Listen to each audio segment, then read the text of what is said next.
What's up, guys? I'm to hear more. Stop. Shut up. No, he not.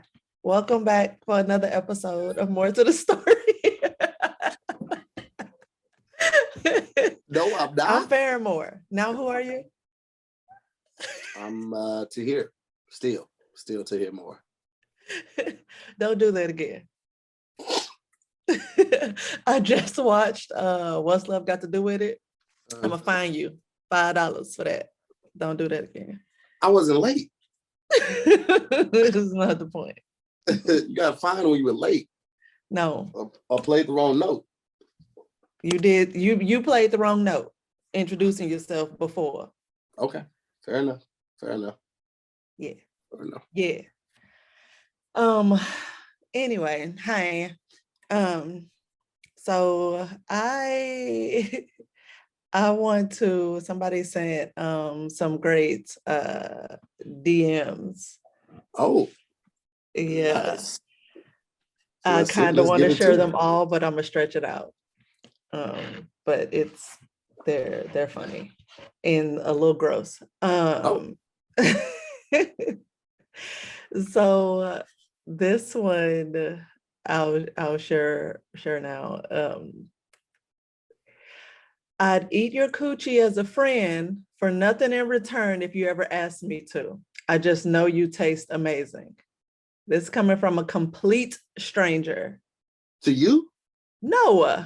Oh, I was like, I'm thinking things are coming to me. We're literally asking people to send us these. Sometimes you read the ones that come for you too. That's all I was asking. I know, but the last 3 times I've said something ridiculous, you're like, they said that to you? It's like, no. Okay.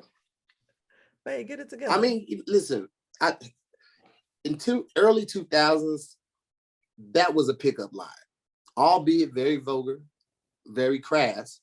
That was a pickup line, but that was when, Black guys had just started admitting to eating coochie, right? Now, I never used that as a pickup line, but I've heard many niggas say. I was about to ask, No, I ain't never used that or eat your ass as a pickup line. That was never my thing. I'm a little more tactful than that. I'm a strategist. I use humor. I always use humor. That was always my end, the humor. But in today's society, that's a little dated. Okay, and it's still crass and it's still vulgar, but very dated. That's all you ask. Just because somebody look like they taste good, that's crazy. You know how many avocados look good, but you cut it too low. This wasn't ready. Did you just compare? The female genitalia to avocado? Hey, listen, ain't no avocados a superfood. And so is coochie. Where are you getting your information, sir? Google. I don't believe my sweet Google would do that. Not my precious sweet baby Google. Okay. Yeah, jumping into the topic. This one has been something that's been on my mind for a while.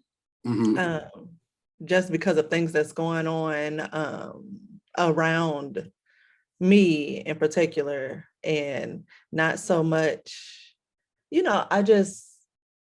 I'll say what the topic is and then I'll jump into it. So today we're going to talk about how to console someone without giving advice.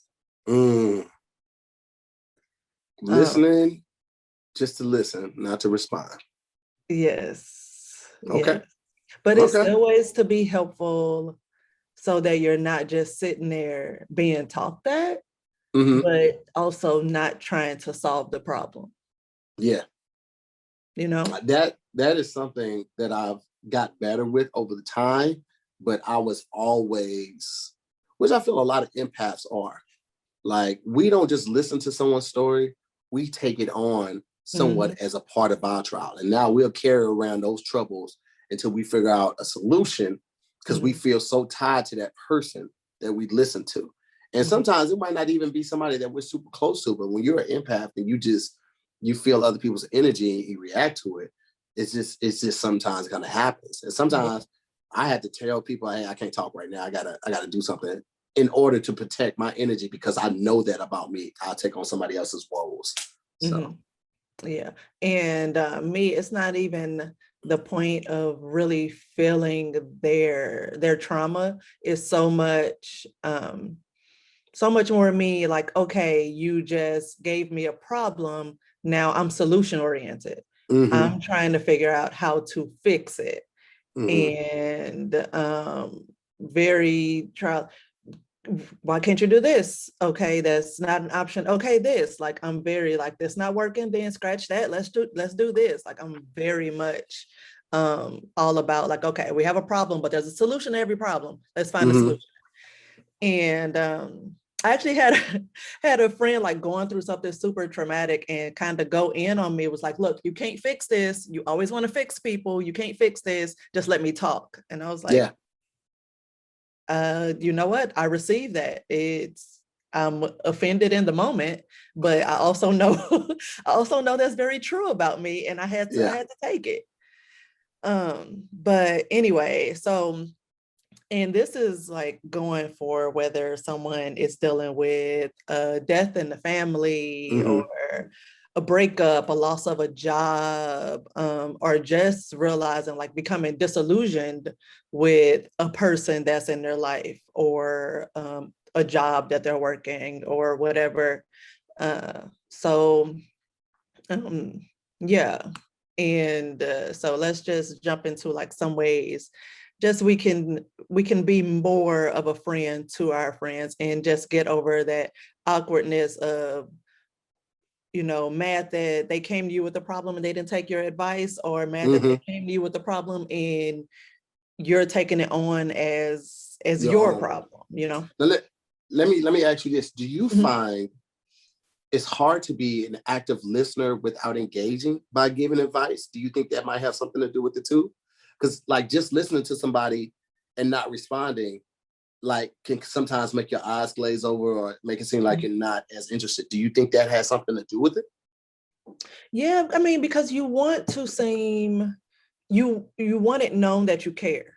You want it known that you're attentive, you're there, you're, as a support. But sometimes just listening in silence helps. Sometimes just sitting next to someone and letting them vent, or just letting them feel whatever they're feeling, is helpful. And it's human to feel just like you being the quiet one. It'll come across to you like you don't care, and you're like, I have to engage more, when actually you don't. Just your presence and your willingness to be there holding the phone is helpful.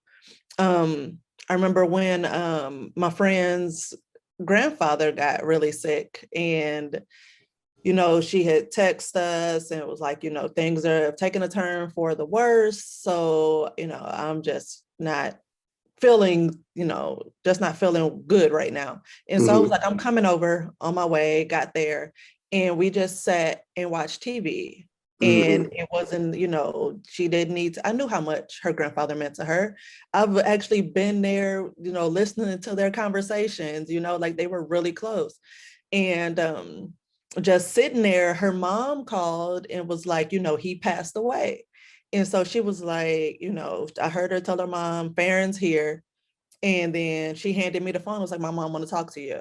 And she just walked out the room. And so, her mom told me what happened and everything, and just thanked me for being there. And I'm still thinking, like, I'm just here sitting in silence. I can't relate to this situation. Right. All I know is that my friend is sad. Right. And so I just hugged her, so sorry, friend. And I just sat there, until she pulled herself together, and then she wanted to go visit some other family.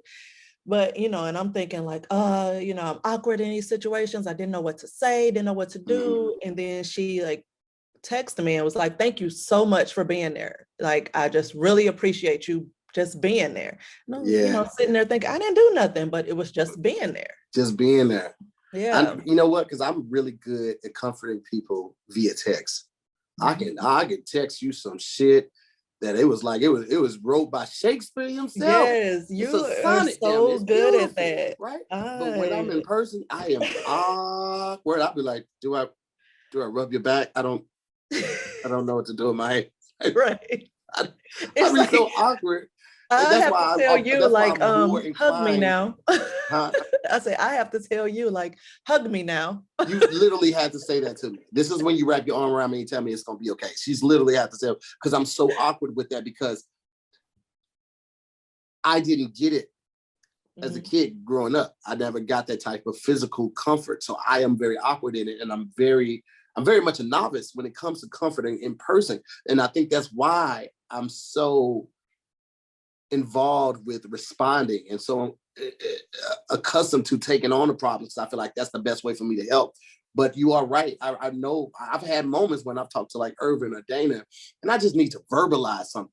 I wasn't looking for advice. I just needed to like just mouth vomit, just verbal vomit, just get it out, and just like, I need that. You know what I mean? And I get it now. Yeah. You know, when the shoe's on the other foot, you definitely understand it a lot better. Right, right. Hey y'all. So I'm here to tell you about Hello Fresh. If you've been paying attention at all, you know I vibes with Hello Fresh. Like, I am not a whiz in the kitchen with the meal planning and all the things, but Hello Fresh makes me feel like I have accomplished great things. And not only in regards to the meal hitting the table and making the family happy, I'm also saving dollars, y'all. You get better value with HelloFresh because it's 28% cheaper than shopping at your local grocery store and 72% cheaper than a restaurant meal without sacrificing quality.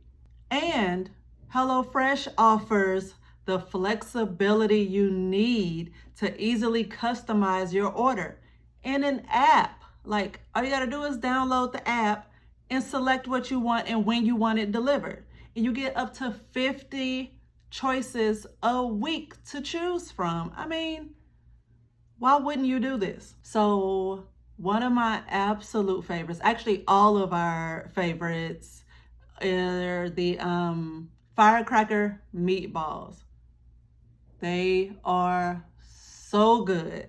And recently we had the beef flautas. Again, so good. Like, it's amazing how well these recipes turn out, especially with me doing the cooking. So let me tell you how you can get in on this. You go to HelloFresh.com/14more and use the code 14more to get up to 14 meals plus free shipping. It's that simple. HelloFresh.com/14more, like my last name, and use the code 14more, like my last name, to get up to 14 free meals plus shipping. Get in on this, man.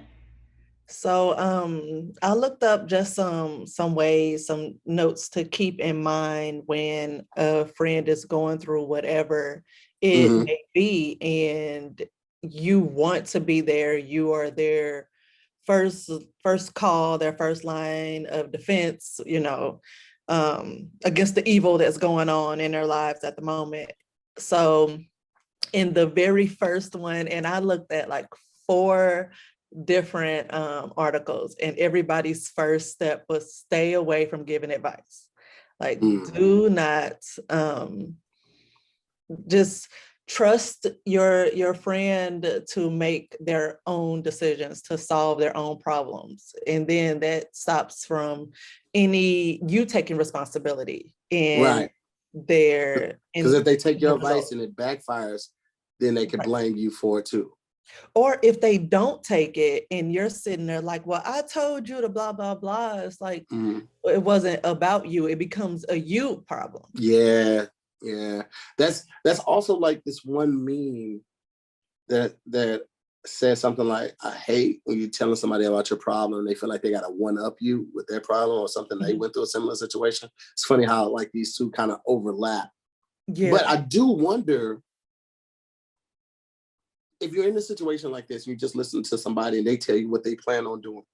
And you know for a fact that that's not the right solution. Or maybe you've even done that and tried it that way before and it turned out horrible for you. Do you at that point engage with a comment like, now listen, I don't want to tell you what to do, but I just want to say A, B, C, X, Y, Z. You know, like I tried it like that before, it did not work.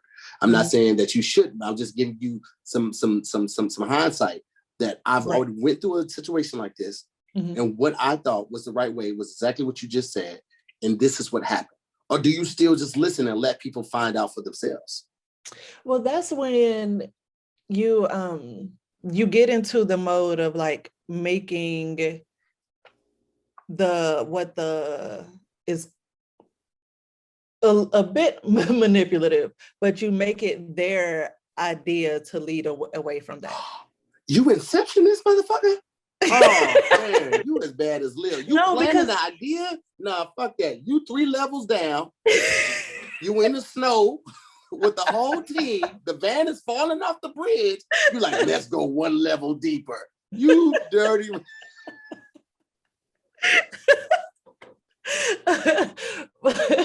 No, it's not that deep. But like, if you just ask some probing questions, like I have another friend right now that's like in the beginning stages of filing for divorce. And right now it's just so much like exhaustion and anger and resentment. Like it's just, you know, compacted emotions about it. And so it's like, you know what, I just right now, all I can think of just like, I just want him wiped out. Like, I'm like, well, friend. Off the earth? Off the earth. Like I figure.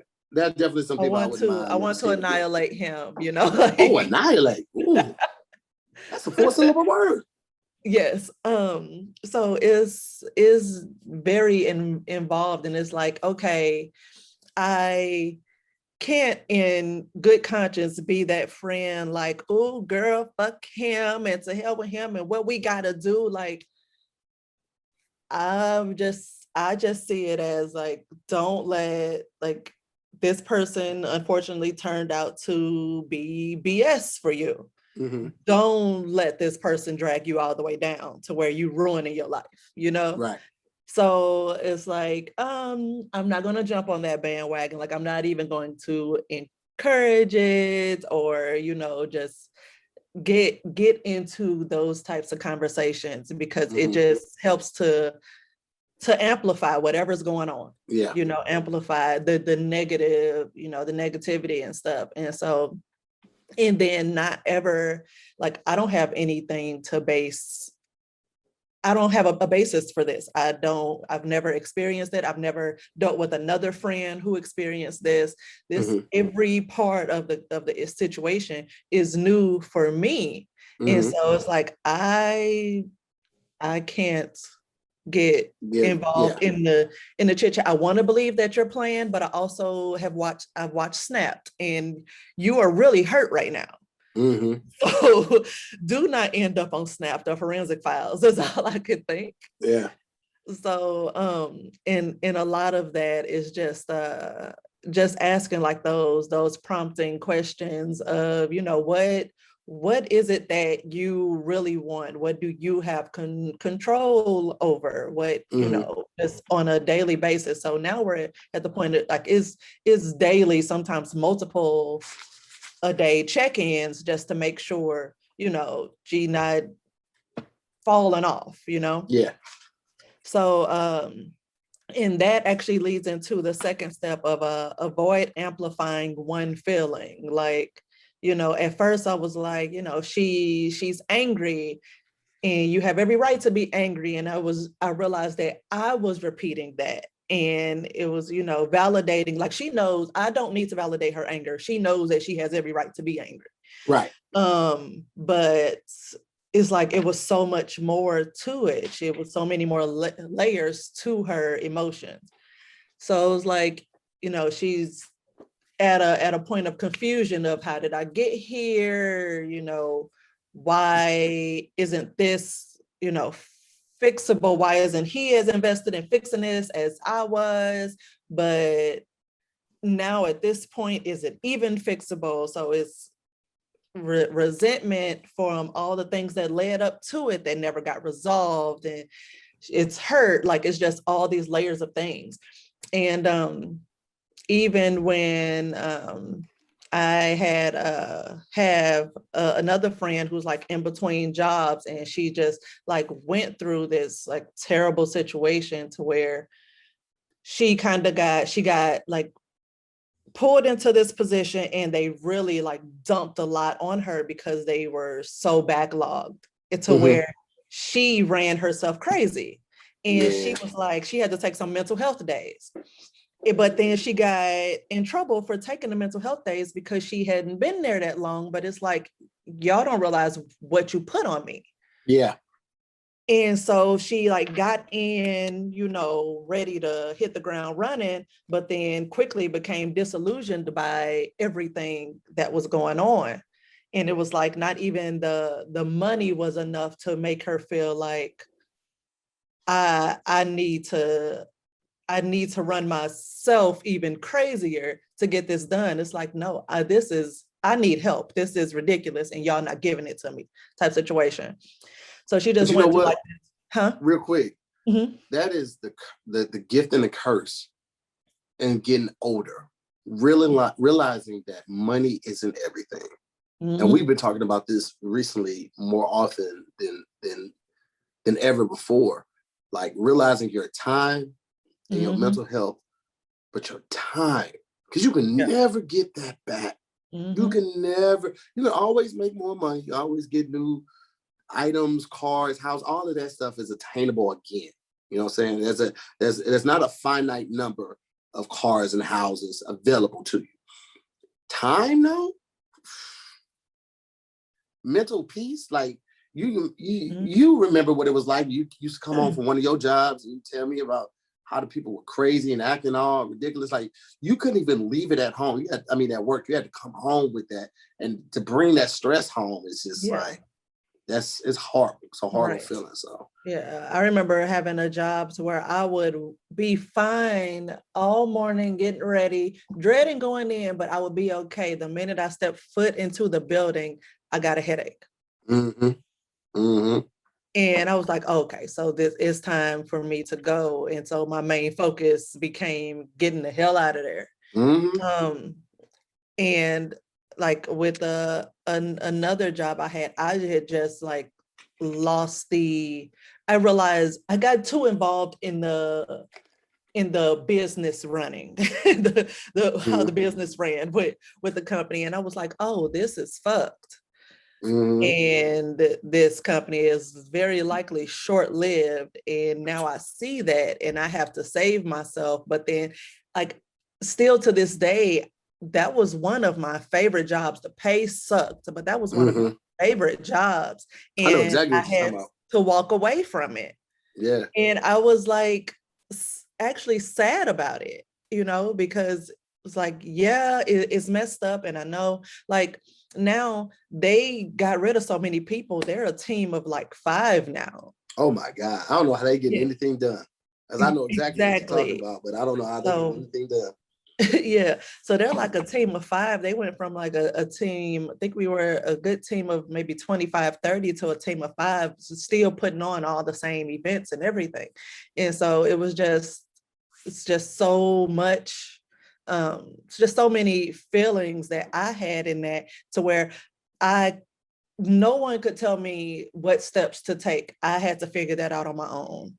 And just it was terrible.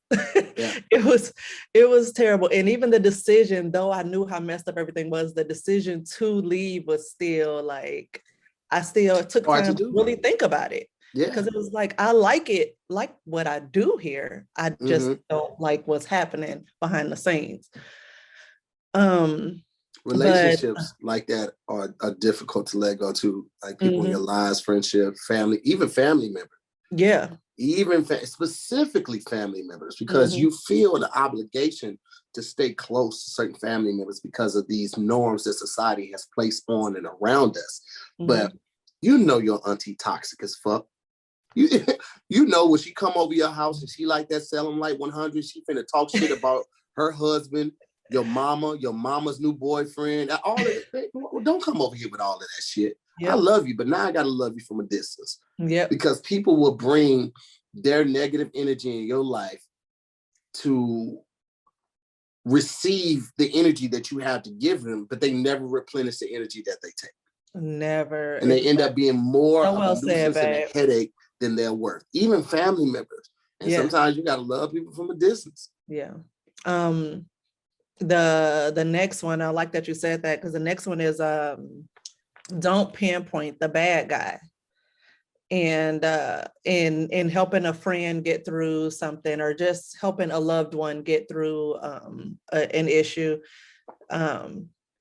the just pinpointing that one person or that one issue, when technically you're only getting one side of the issue as a whole.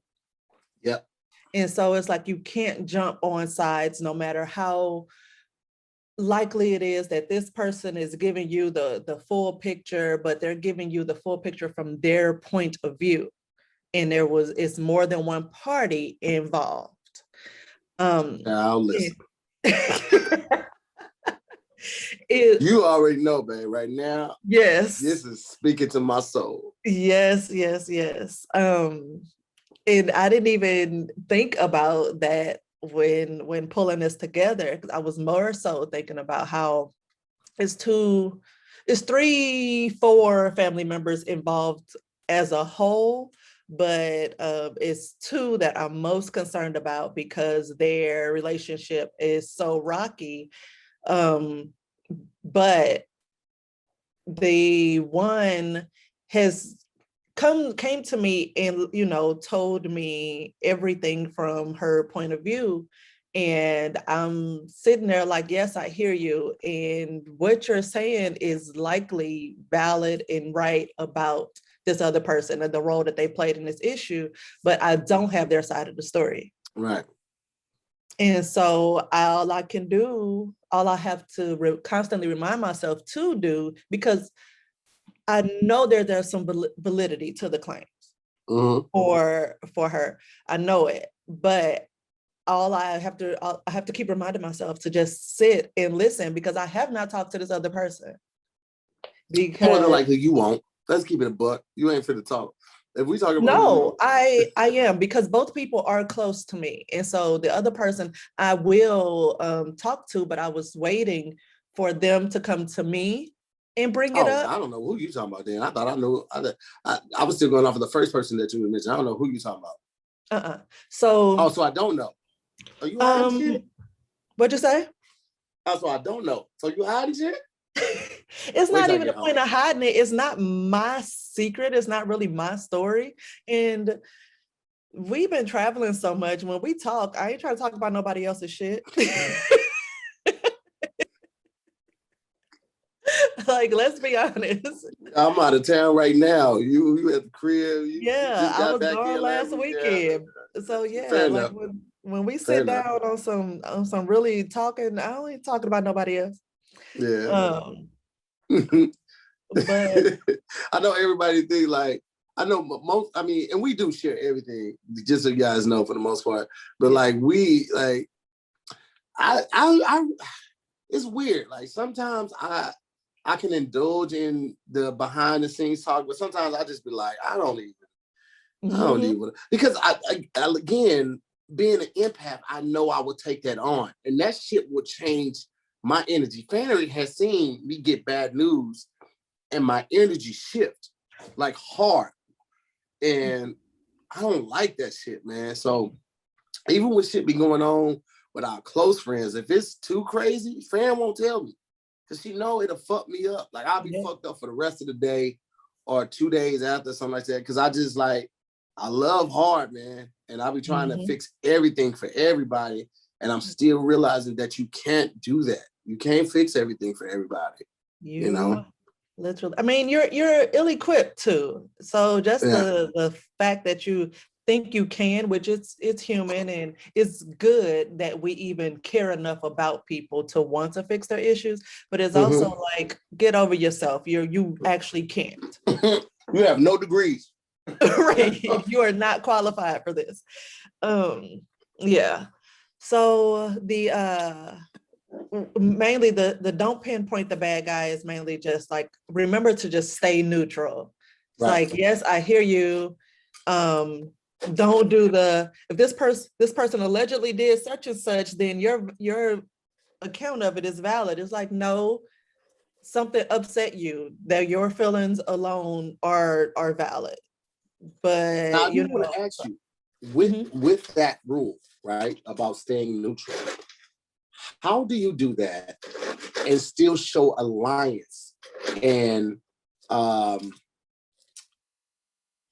a word? Alliance and loyalty to the person that may be your main friend? You get what I'm saying? Like, let's say you're saying if there's a problem amongst friends. No, let's say that it was a couple, right? And you got cool. You were cool with the young lady first, and then we started hanging out with the couple when she got involved and all that type of stuff. And now there's a problem, and they're going through it. Maybe it's a breakup or whatever it may be. But you're having that mindset of, before I make a decision, I need to hear from both, because I know I'm only hearing one side. But that's your girl, right? That's your girl. We've known her for years, whatever. He just came into the picture with the last couple of years, whatever. But how do you still show your loyalty to that initial person and still be like, I gotta have an open mind? Because it seems very like very professional, very judicial to be like, oh, I need to hear both sides of it before I make an informed decision, which is good and it's right. But when energy and tempers are flaring and rising, like, most people don't care about that. It's like, your friend might feel like, are you siding with this nigga? No, well, let's backtrack, because it's not your issue to make a decision on. Yeah, and I'm not in any way, shape, or form going to ask to speak or even attempt to speak to my friend's husband. But what I will do, and what I have done since day one, because I felt drained being the sounding board, it was, have you guys done counseling? Have you guys counseling, not just together, you need to do it separate. Yeah. And just keep reinforcing that. Well, when a certain issue was brought up, well, what did your therapist say? Like, did you bring this up? What did they say? Like, keep people lie about counseling. Forcing that, huh? People will lie about counseling. Yeah, absolutely. Oh yeah, I'm in counseling. Yeah, when last time you went? What's your counselor's name? I can't share that. You can share his name. You can recommend me. But they won't do that. And it's just like there was like some issue between them, and she missed a counseling appointment. Basically, she was just done and she left, and so she didn't attend a counseling session, and so he blamed her for him not going. And it's like, well, you could have still went, but okay, whatever. It's just, you, in all of it, you can only control yourself. You Absolutely. Can only control yourself. And that's another thing I say quite a bit to her, is that, well, yes, that's what you want from him, but you can only control you, and you've already been shown what you will and won't get from him. So it's just time to listen and change, start the steps to changing your focus, so it's it's all just difficult. And I just find myself sitting there for like a good 20 minutes only saying, like I'm hearing, I'm absorbing it all, but I have nothing to offer other than what did your therapist say? And that is nothing to offer, valid. man. I am dust. I am dust. I am dust. I am nothing. I like this. I mean, this goes kind of what I was already saying. This next step: be logical and emotionally supportive. So like if your friend complains about a relationship issue, whether it's romantic or family, whatever it is, it's best to respond with logic, not trying to offer advice, not saying what you should do, not trying to give them steps on what they should do, but just keep them logical because they're so emotional right now. So as long as you're like that logical side to it, and you can support their emotions by letting them know, like, what your things feel broken. It all feels like it's just all falling apart right now. But as long as you keep moving, you're going to look back on this and just, be like, thank God I dodged whatever it was. Thank God I made it through. And another thing I encouraged, because she's a writer to the friend that's going through the divorce. She's a writer too. So I'm like, yo, journal that. And she was like, well, it's like, I hate journaling because after, it's like, I like to flip through and read it. I was like, you can't read it a couple of days after you write it. It's still fresh. It was like, you gotta just journal it, leave it there on the paper and look some months, years off. You can't look at it 2 days later and be like, I haven't grown at all. No, bitch, you didn't.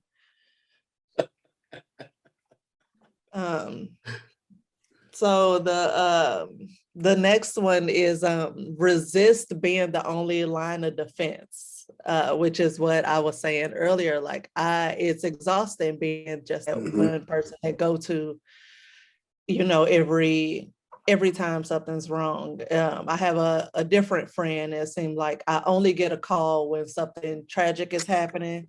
And it's like, oh girl, let me tell you what happened.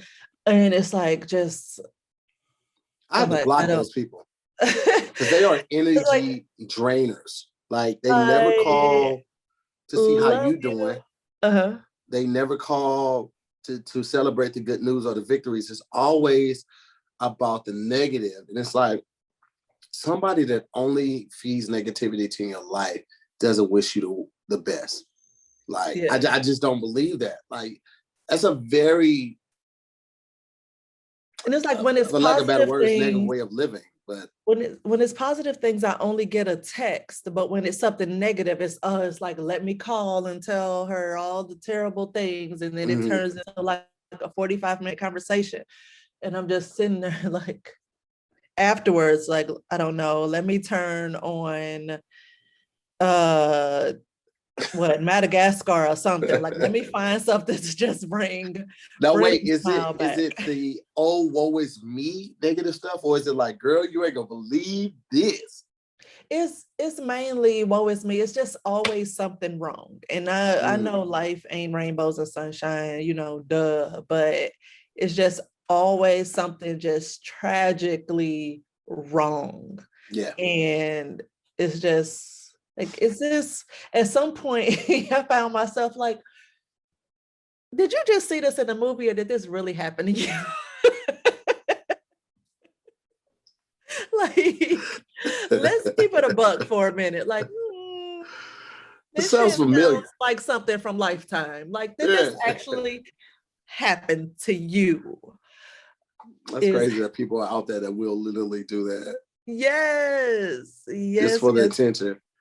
I had a friend that would threaten to do something to himself every so often. And I think when he felt like he wouldn't get enough attention, I'm like, all right, boy, calm down. Oh my Comment goodness. that. You know, I joke about, you know, how much I love attention. Even negative attention is attention, but it's like some people who actually live that. Like, nah, I'm good. Um, so I find I heard my sister, like, you know, just telling me what she had given somebody some advice. And she was like, well, you know, I told her I'm just gonna say what I gotta say, and what you do is on you. And I'm like, don't even do that. Like, like, don't even do that. I've had a friend actually ask me for advice. Like, I was just listening. Like, you know, and this was 2019. And first and foremost, I did not feel like I was close enough to this person to comment on what was being shared with me. We were cool, but I was like, this is a very intimate conversation she's pulled me into about her relationship with her boyfriend. And so I'm sitting there and I'm just listening. And basically, you know, her whole thought was she felt taken for granted. And she was like, you know what? I was just thinking of just leaving, just making him see how much he needs me and all this. And I was like, oh, okay. And I'm just looking at her and she's looking back at me like it was this awkward silence where we're just looking at each other. And she was like, well, what do you think? And I was like, can I be honest? I was like, are you sure? And she was like, yeah. She was like, because I'm at a loss and I don't know what to do.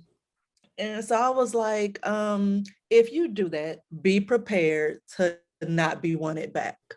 Like you have to be prepared for both sides of that. I was like, so yes, it may go your way, but it also may not. And you have to be prepared to basically be forced to walk away. Yeah. And, you know, I was like, so if if this how you feel because you know, that's what you feel you need to do, then like you may not get what you're looking for because this person has already shown you like they're not going to change. Like they've shown you that you voiced your concern, you guys have had these conversations, blah blah blah, and they've shown you that this is what they're going to do.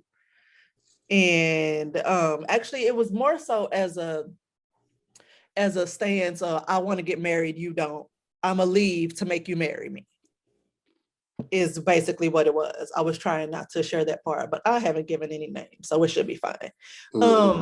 But yeah, so this is my stance to make you realize you need me. In order to get me back, we got to get married. So I'm just going to leave. And I was like, okay, but if his stance against marriage is that strong for him, then you need to be prepared to just be single. Like he may not want you back bad enough to get married.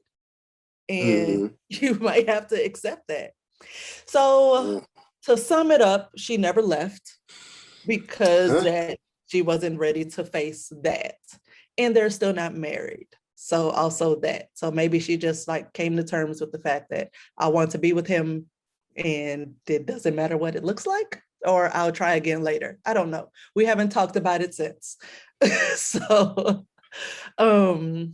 yeah. So before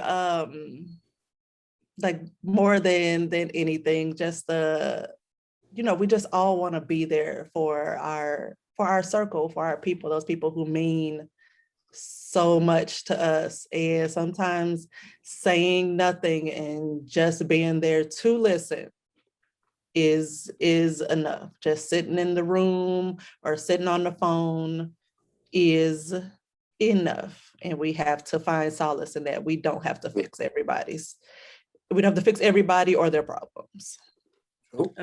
So just run it back through. So number one, stay away from giving advice. Number two, avoid amplifying on one feeling. That's like when you're upset, people, somebody going through something traumatic, it's a lot of feelings. It's a lot of things. It's not just, I'm not only sad because, my grandfather died. I'm hurt, I'm tired, I'm angry. Like it's just a lot of, just a lot. Don't pinpoint the bad guy in all of it. Most of the time you only have one side of the situation. So, and you may never get the other side of it. So staying logical. So 4 and 5 need to go together. Is that 4? No, 3 and 4 need to go together. Remain logical. Don't pinpoint the bad guy because you only have one side of the situation. Resist. Thought of something stupid. Sorry, that wasn't a moment to actually laugh. Be logical and resist being the only line of defense. Like encourage them to seek some professional help. You are not a professional. And even if you're their friend, you're probably too close to the situation. So a lot of times people won't listen because it's coming from somebody that's too close to. Yeah. And also encourage them to communicate with the other half of that issue or the other side of that issue. I had to do that for the 4 family members. I was like, it's a whole lot of lack of communication. Like everybody needs to sit down and just be vulnerable. And I like that just brought to mind something that Melissa posted recently about communication, because to communicate well, you have to be vulnerable. You gotta put yourself out there and be like, this is how I feel. And you have to be open to someone being vulnerable with you. It's an exchange or it's not gonna go well. So they can't come to you for everything, and you can't fix everything. So encourage communication amongst the parties and professional help above all. And if you do feel absolutely compelled to give direct advice, do it, but don't put too much weight on it, because at the end of the day, they're gonna do what they want to do. True. And you just got to continue to support through it all. I made the mistake of saying, no matter what you choose, no matter what, because I just felt like with the friend that's going through the divorce, I still feel like if at any moment he comes back and says like, okay, I'm ready to fix it, which he's done it before, he has gone back and believed it, and it didn't pan out. So, and I found myself kind of like being like, girl, again, when it happened before. But I have to remind myself, like, this isn't just a boyfriend, this is her husband, and it is also her life. I was like, so regardless, I recently had to say, like, regardless of what you choose to do, whether that stay where you are or go back, like whatever it is, like I'm in full support. And she was like, I say, let's kill him. And I'm like, well, I can't support that. She was like, you know what? Growing up sucks. Like now I got all these adult friends with shit to lose. And so nobody want to be out in the streets with me on some bullshit. And I was like, no, you shouldn't want to be out in the streets with you on some bullshit. Like we not about to let's kill him. We're not about to kill him. We're not about to put a hit out on him or have him beat up. Like we're not doing any of that. Let's be realistic and think about all of our futures. But yeah, so above all, so go forth and prosper being a good friend, you all. There it is. You don't get nobody beat up and killed. Please don't. Please don't. I don't support that. Like that's where I draw the line. I guess we can add murder on where I draw the line. Yeah. Vomit, murder. I think that's a good place to draw a line. Good place to draw a line. But anyway, this was Great. I hope you guys got some helpful information. I know I did, and some things I was already doing, and the whole lot I wasn't. So yeah, let's move forth and continue to send those disturbing DMs, y'all. Like, man, it's crazy out here. It is, and I know there are some guys getting some ridiculous ones too. Like, women ain't all innocent. We ain't just receiving them, I'm sure. So don't be afraid to share. As you see, though this last person did give me permission to use her name, it wasn't helpful to the story. She knows who she is. So yeah, share those more to the story podcast at gmail.com. And this is it. And goodbye. We talk to you guys next week. Bye.